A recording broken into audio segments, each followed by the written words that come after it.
Welcome to Deep Thought, living firsthand. Now, this is a subject I probably talked about before on one of my Sunday morning simulcast, but living firsthand, you know what? So many people out here live secondhand lives. So many people are living through other people. They live in vicarious. I'll give you a great example. You know, a lot of people know me on here as a dating coach. And I don't really have a problem with it. I really don't. People going to characterize you the way that's comfortable for them. You know, as long as they don't get in my face and characterize me as something negative, I'm good with it. It's like, hey, it is what it is. But I was using that example because I'm noticing with a lot of dating coaches, you got a lot of guys who follow them. But they really living through that guy. That's why they want to know, well, what you like and what type of women you date. You know, they living vicariously. I even had a young man say he wanted to be me. And I was like, no, you want to be you. You don't want to be me. I had a jacked up life. I really did. That's why I know what I know. I went through some stuff. My life is really just now getting, shall we say, orderly. There was always some drama, always. Don't let the calmness fool you. I just learned how to be calm in order to survive it, but that's another thing. In fact, I'm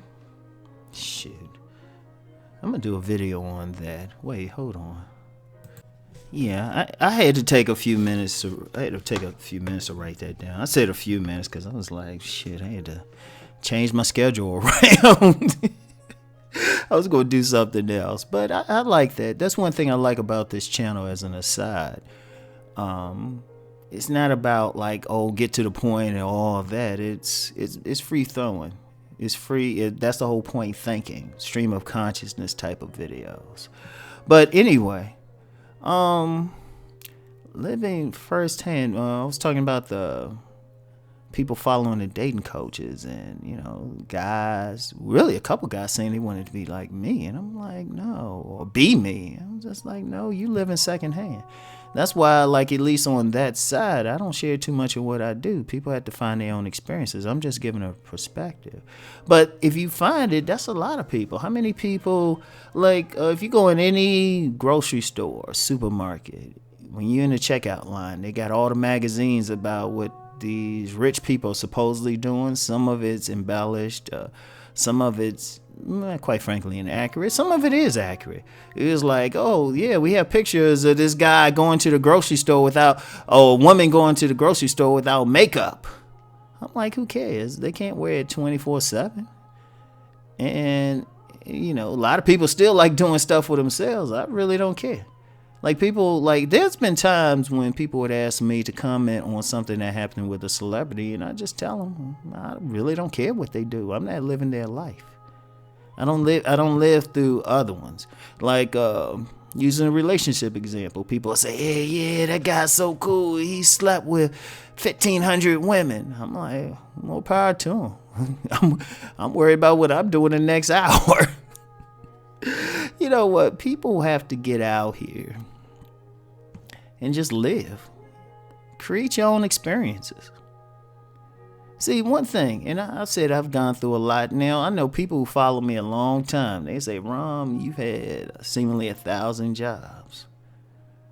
And people say, well, how'd you do that? I just like experiences. I live firsthand. And as far as the jobs, there's been plenty of times I've worked 2 jobs. I remember one time, this was back in the 90s, I've mentioned I worked in the government. But then I also had a part-time job at a gym.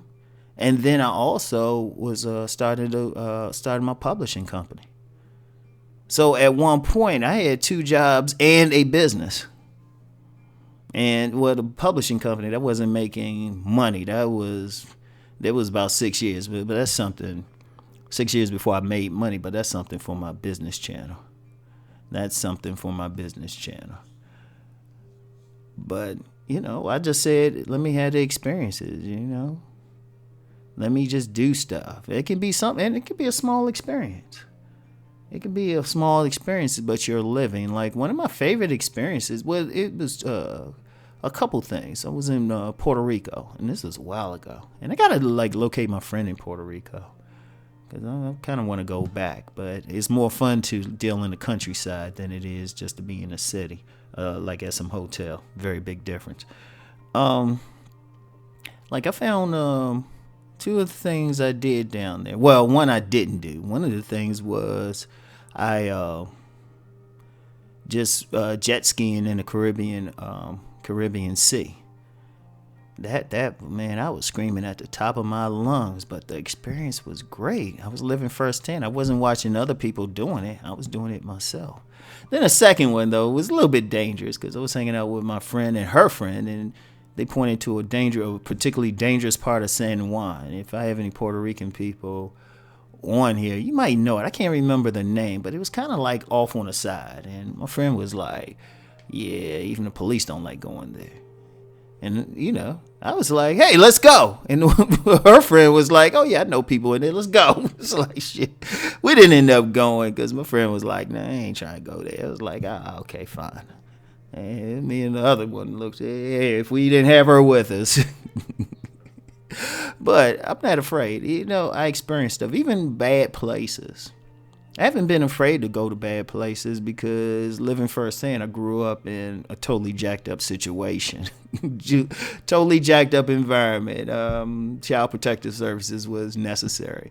And I laugh about it. It's fucked up. And it probably took years to get over it. Probably should have got therapy for it. But kind of forgiving people. I'll leave it at that. But still had that experience. But because of that experience, as bad as it was, I noticed I'm not scared to go any place because I'm like, well, it can't be worse than being in the same home with some killers. I mean, can't be.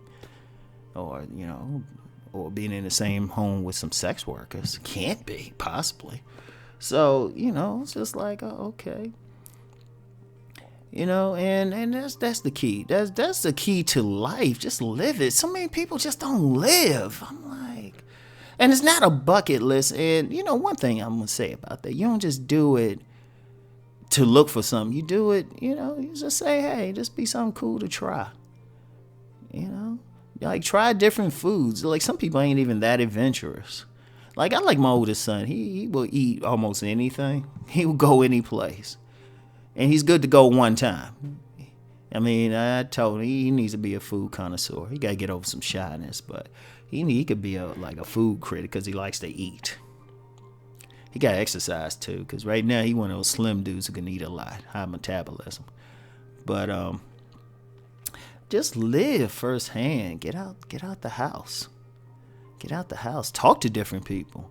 You know, a lot of ways I know stuff. I've talked to people from all over the world.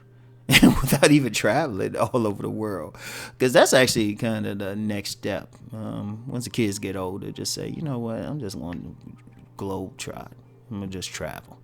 Yeah, probably not as much right now because I'm very much a homebody, and I always have to be there for my sons, always. But you want to live firsthand. Don't be afraid to experience it. Don't be afraid to get out there. To do something, talk to new people, eat new things, try it. Just take it in. Like when you're out there, when you live in firsthand, just take in the experience. You know, I'm going out to San Diego at the end of June, and you know, one of the things in going, I'm just like, look, I'm just want to go out there, just want to see stuff, because it gives you a different perspective. Maybe just driving around. I remember when I went out there before, just driving around looking at different homes, the perspective you can get just living, just getting out here. It's incredible. It's incredible. And it just expands your mind. Because then, like I said about going some places which may be considered dangerous, once you've done something or been in that situation, I'm like, yeah, you already know what to do. So anyway, that's all I have for today. Something to think about. Keep rising and transforming. Peace.